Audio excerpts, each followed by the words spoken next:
Hi everybody. So today we're gonna actually have breakfast for lunch. We recently got one of those Misfit Market boxes just to try it out. I don't think we're gonna be doing it again, but so I'm gonna post a video on that too. But we got a whole lot of lemons in it. Don't mind my hair. I'm in the middle of coloring it, so I'm really blonde right now, but tonight I'm going to do my pink, so the pink will be back. It's a 2-day process now that I have kids, so this is my hot messness. So yeah, we're gonna be doing lemon pancakes because we have so many lemons. I don't know what else to do with lemons. I'm gonna have to look up some more recipes. If you have any suggestions, I'm all ears. Yeah, we're also going to, I'm going to show you how to do the blueberry peach compote that my husband did. Hopefully I do it as well as he did. So yeah, my board, lemon pancakes with blueberry compote. So yeah, let's get to it. Okay, so we're going to do the compote first so that it has time to simmer on the stove. So I've already put a cup of blueberries and here's the other half, of a flat peach. They're a little bit sweeter, so this way we don't have to add sugar to it. The pancakes themselves are going to be very sweet. So yeah, we're just going to pulse this until it's pretty liquidy looking.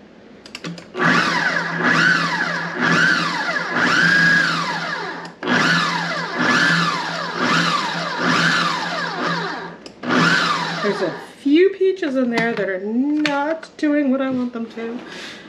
They're floating near the top, so I'm just gonna push them down, smush them down with a spatula.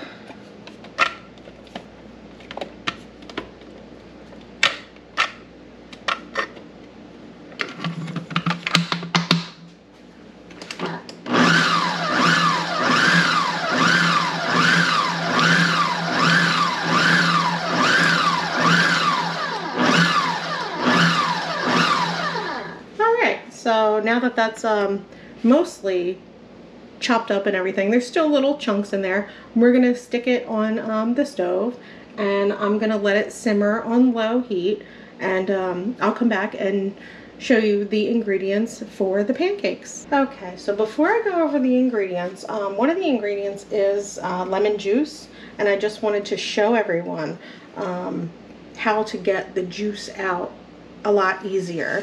So what I do is I roll it.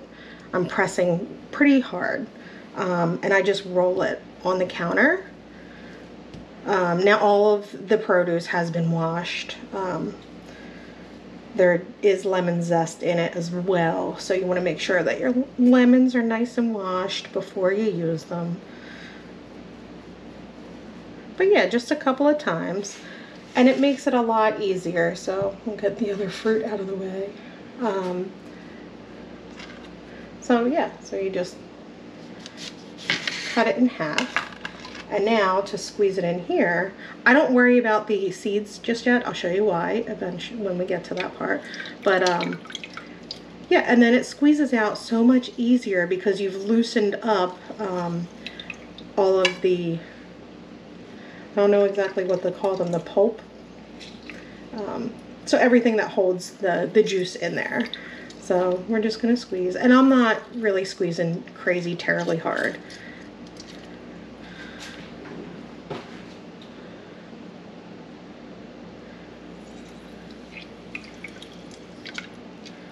And yeah, you just, I think, I'll go back over the ingredient list. But I think it's a half a cup of lemon juice, which is about 2 lemons. But like I said, don't worry about the seeds. If you do have, you know, I guess an actual juicer that you just twist the citrus on, that's much easier, but I don't have one of those, so this is how I do it. So if you don't feel like going out and buying a juicer, I don't think they're terribly expensive, but I just never got around to getting one. I never had this many lemons before. So I'm gonna rinse my hands off real quick and we'll go over the ingredients. Okay, so now we are back and I have all of my ingredients. I'm gonna pick the camera up and show everyone. So in this big pink container, I wish I had more light in my kitchen. That is 2 cups of all-purpose flour. And then we have back here, we have our 3 tablespoons of sugar. We have 1 teaspoon of baking soda, 2 teaspoons of baking powder, 1/4 teaspoon of salt. We have 1 1/4 cup of milk. We have 1 tablespoon of lemon zest. We have in this one 2 eggs that are slightly beaten. We have 1 teaspoon of vanilla extract.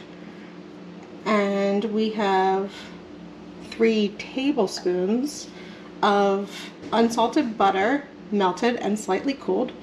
And I'll come back and mix it for you. All right, so we are back. I'm not sure if anybody heard the knocking while I was going over the ingredients, but yeah, we got a letter that we had to sign for in the mail, and the mail lady was knocking, and I was very confused. Not many people knock on my door. So yeah, so now I am preheating. I just turned the heat on my pan on. It's on medium heat. So we're gonna let that heat up. If you have a griddle, then you're better off than I am. I have a pan, but if you have a griddle, put that on medium heat.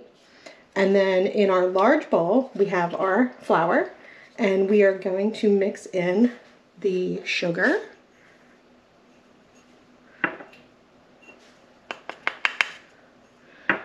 And let's say all of the dry ingredients. So our baking powder and baking soda.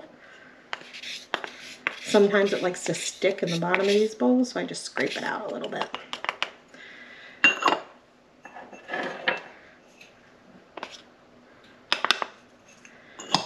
And our salt.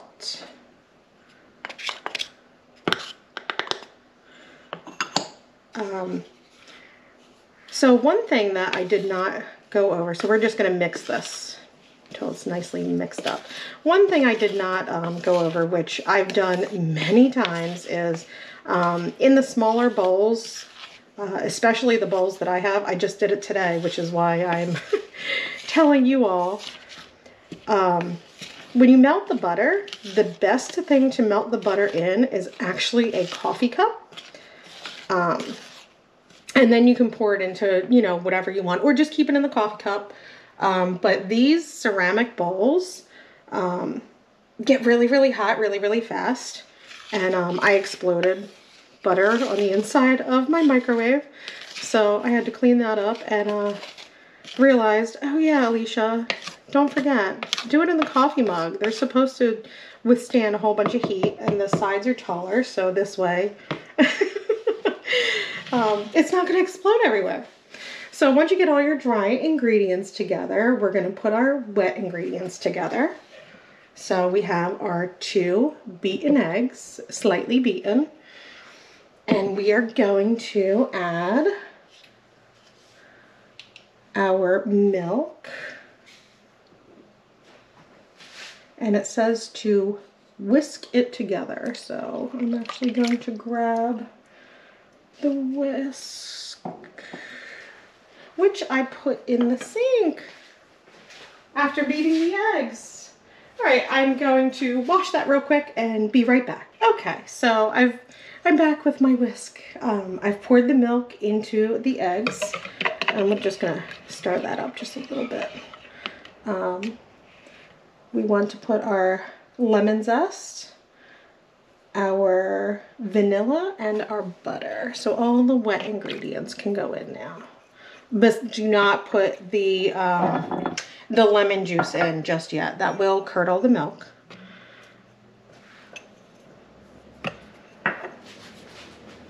I think I hear our compote bubbling a little over there.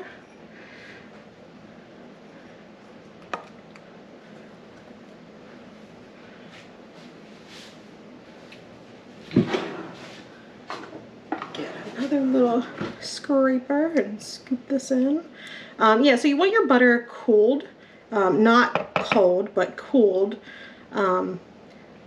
just so that it doesn't cook the eggs.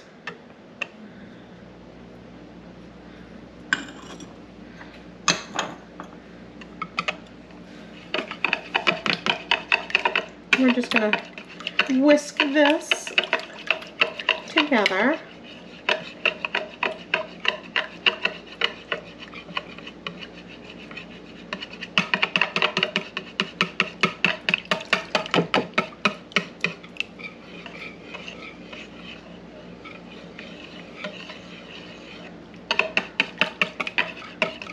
Now you want to make sure that this is really combined, because once you put the dry ingredients in, you want to make sure that you don't overmix, because that'll lead to tough pancakes. So we are going to put our whisk back in the sink. We do not need the whisk anymore.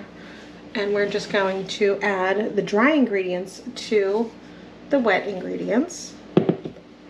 And we're going to stir it.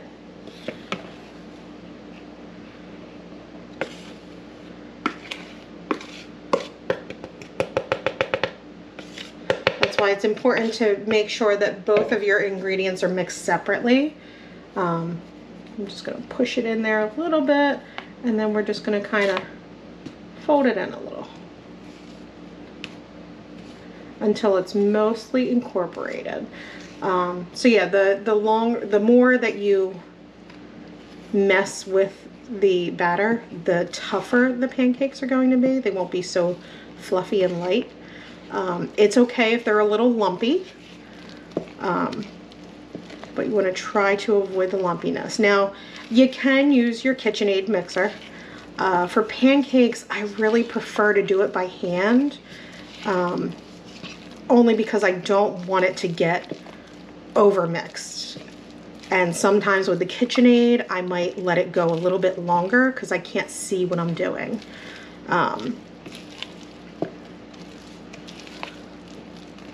So that looks good to me. I don't see any more white spots in there from the dry ingredients. So now what you're going to do, and it's going to look a little weird, it's going to bubble up on you and get kind of fluffy, but you don't want to over stir it. We are going to add our lemon juice. Now I usually get a slotted spoon and pour it over the slotted spoon, so this will catch all of the seeds. That's why I said don't worry about the seeds.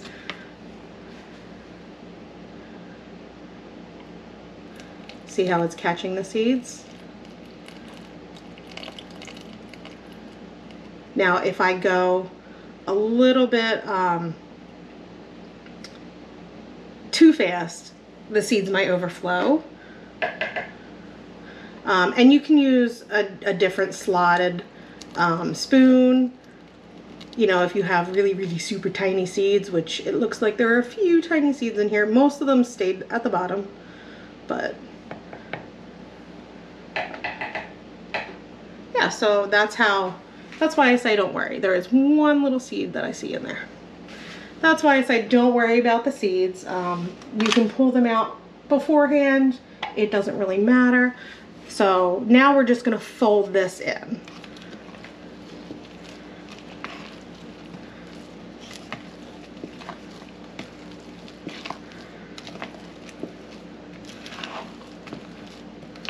And it's definitely getting frothy, I guess is the word,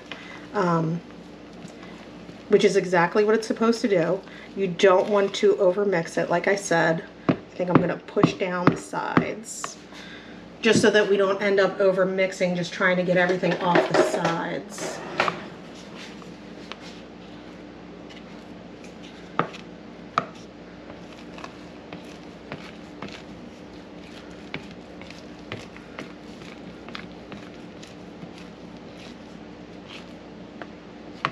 go. Push everything off the sides. We'll give it one more little mixaroo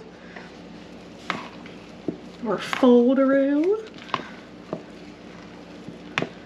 And that looks good to me. So now we're going to make our pancakes. All right, we'll be right back. Okay, so we are back. I have turned off the heat on the compote. I'm going to show you. So it's very, very deep and purpley. And it's a little bit thicker. So I'm just going to leave it sit there. The burner is still warm, but I feel like it's a good consistency. See how it's not really falling super quickly off of the spatula? So yeah, you can cook it a little bit longer if you'd like. Let it simmer a little bit more to get some of the juices out of there, or the water out of there, or you can just stop it right now. Totally up to you. But right now we are going to do, so this is very, very hot. I can feel the heat coming off of it. We're going to do our pancakes. Now, for the first one, I like to just do one rather than complicate things and do more than one. If you have a griddle, it's probably easier. But you're going to want to take a stick of cold butter and just run it over the pan real quick, just to get a little bit of butter on there so your pancake won't stick. Now I just use a scoop, because you want to scoop about 1/4 cup of batter. This one's going to come out a little funny shaped, but that's okay. And you're just going to let it go until it starts really bubbling. So we're just going to do one for now, just to test it and make sure that we're good to go. Hopefully I get some better looking, more round ones. But it really doesn't, honestly, it doesn't matter what they look like, as long as they taste really good. So you don't want to scrape it off too fast, but you want to keep the, which is why I like a lower heat, like a medium heat.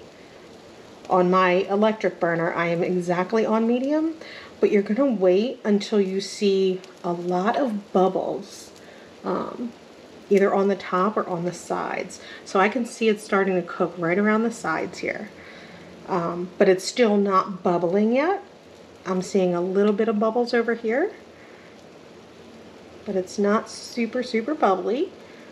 And this is how you make sure that you're not burning your pancake, but you're also cooking it all the way through.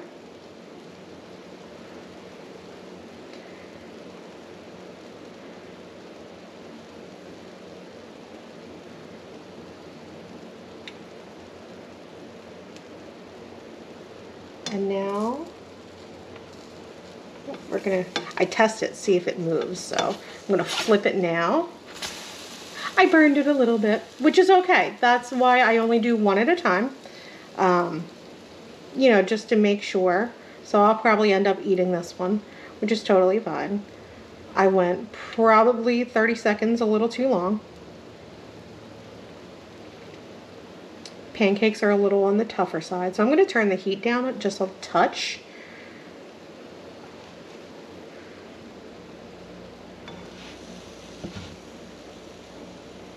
And now I can see in the middle here, if I push down a little bit, it's a little gummy still on the inside. So the other side's probably going to get a little too dark for what I'd serve to the girls.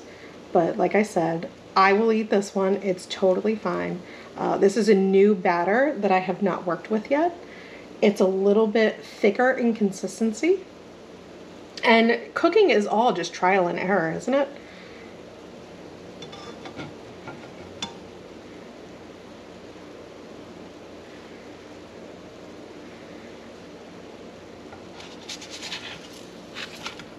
So that side came out a little bit better. So we are going to do another 1/4 cup. Oh, it smells amazing though. So this isn't as liquidy as most of the pancake batters that I've worked with. So maybe I just watch, it's bubbling already, but I'm gonna leave it on there because I know it's... Okay, so I use the GoPro for these films, and I'm gonna do another pancake for you. The last one came out perfectly too, but the GoPro overheats sometimes. Now it's the easiest camera for me to use while filming cooking. I'm gonna have to look into using a different camera, I guess, for cooking, but it overheated, so it turned itself off. So hopefully it does not do that. I'm going to try to do at least this one pancake, and then I'm gonna let the GoPro cool off while I cook some more pancakes, and I'll show you a few at the end probably too. And then I'll show you plating the girls' plates. So I'm waiting for it to bubble. I think I've gotten it down. So I did push it down a little bit with the measuring cup. I'm using a 1/4 cup measuring cup to dump it on here. And I'm watching it. So as soon as it starts to firm up around the edges, like it is right now, I'm not sure if you can see that, that's when I'm flipping it over. So it's coming out a little bit more of a golden color rather than burnt. The last one literally came out absolutely perfect on both sides. So that's definitely a good one. So yeah, I'll do some more at the end. I'm gonna let the GoPro cool off, and we'll be back. All right, so I figured it out for the last few. I'm putting a little bit less batter.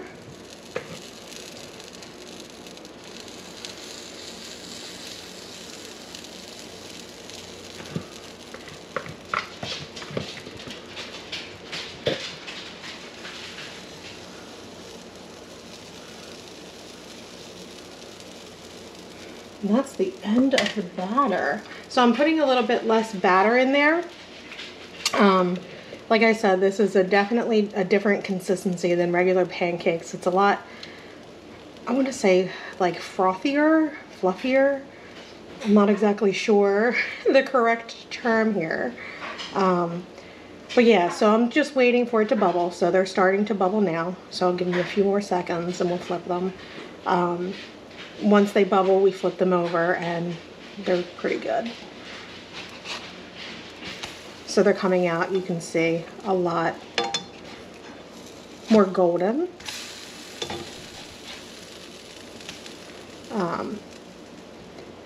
And they start rising once you flip them back over. That might be the baking powder and the baking soda combined to give you a fluffier pancake.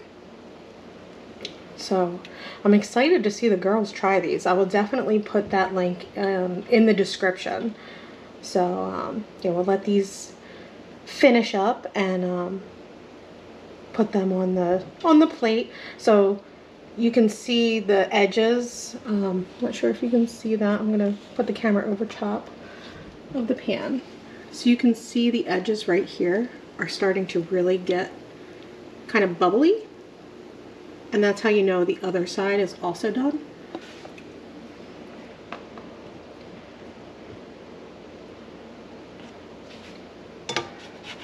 We'll flip it over so you can see they're nice and perfectly golden on both sides. So we'll put them on our plate, and we'll get to plating the girls' pancakes. And I'll show you the giant tower of pancakes that I have. Don't forget to turn your oven off. Yeah, so we'll come back and we'll get to plating. Okay, so you can see my giant stack of pancakes. I did eat the burnt one, but I figured out, you know, the smaller size cooks a little bit better in this instant than the bigger size. That's probably in most cases. So along with it, we're gonna have our blueberry compote, and I'm gonna give them the rest of this peach. So I'm just gonna cut it in half this way first. And cut it in half this way. And I'm just gonna do just small little slices. I decided to put the rest of the peach on the side because I don't want to waste it. And they do really, really, really like the peaches. I'm just gonna cut them a little bit smaller. So you can see even just this half peach takes up a lot of room on the plate. So these plates are pretty tiny. But I do like the way the colors come off of the white a lot better than the pink. I think I hear Dino. I think he just woke up. I'm surprised he wasn't down here while I was making the pancakes. Begging for some. So I did, like I said, eat the burnt one. And it was actually really, really, really super, super tasty. So I did wash the pear. We're going to do a pear as well. They haven't had pears in a while. I keep forgetting about pears. I love pears. The girls also love pears. I'm just going to cut the middle of it out. Hey, buddy.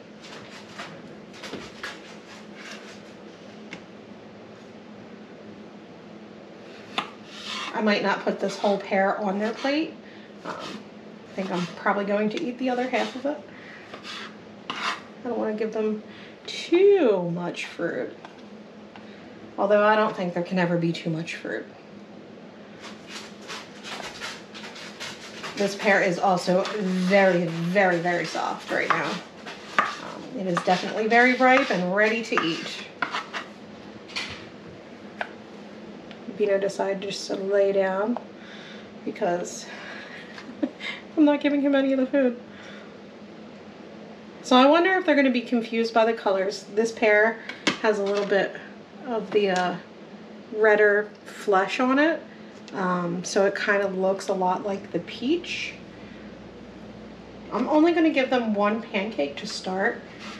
They will probably ask for another. They're pretty small pancakes, so if I give them two, so you can see the inside is fully cooked and nice and fluffy. So we're gonna put that over here.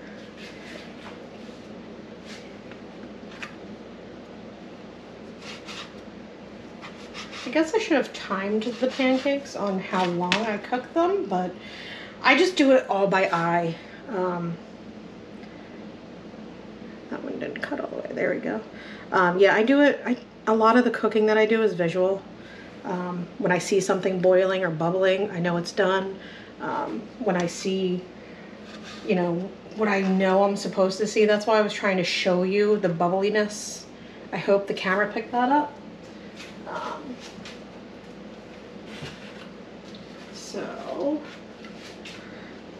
And this is still very, very hot. But the blueberry compote, I probably should have gotten a spoon to put this on there, but I did not. Let me grab a spoon real quick.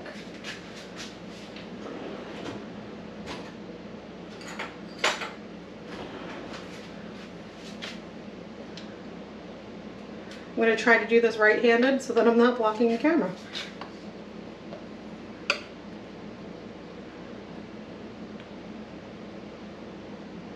So we'll put a little there, and a little on this one.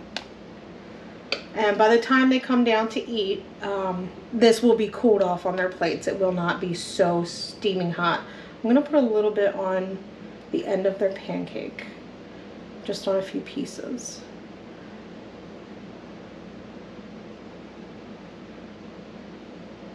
Hopefully they bite into this pancake. I don't want it to get too sloppy, so I'm not putting it over the whole top of it, because they don't. So I go up and wake them up. They don't come down and eat immediately. I have to change them and get them down here and put their bibs on and all that and everything. And by that time, this will all be nice and cooled off and ready to eat. But things that are liquidy, like the compote, could get a little soggy, and so I don't want them to get soggy. It's very tasty. So yeah, so we'll see if the girls enjoy it. I'll put that in the description, along with the actual recipe for these lemon pancakes. I'll put that in the description as well. It's not my recipe. I did look a recipe up, and I used the one that sounded the best, and it really, really is super tasty. So yeah, hope to see you over on the girls' channel and watch them enjoying it. Bye.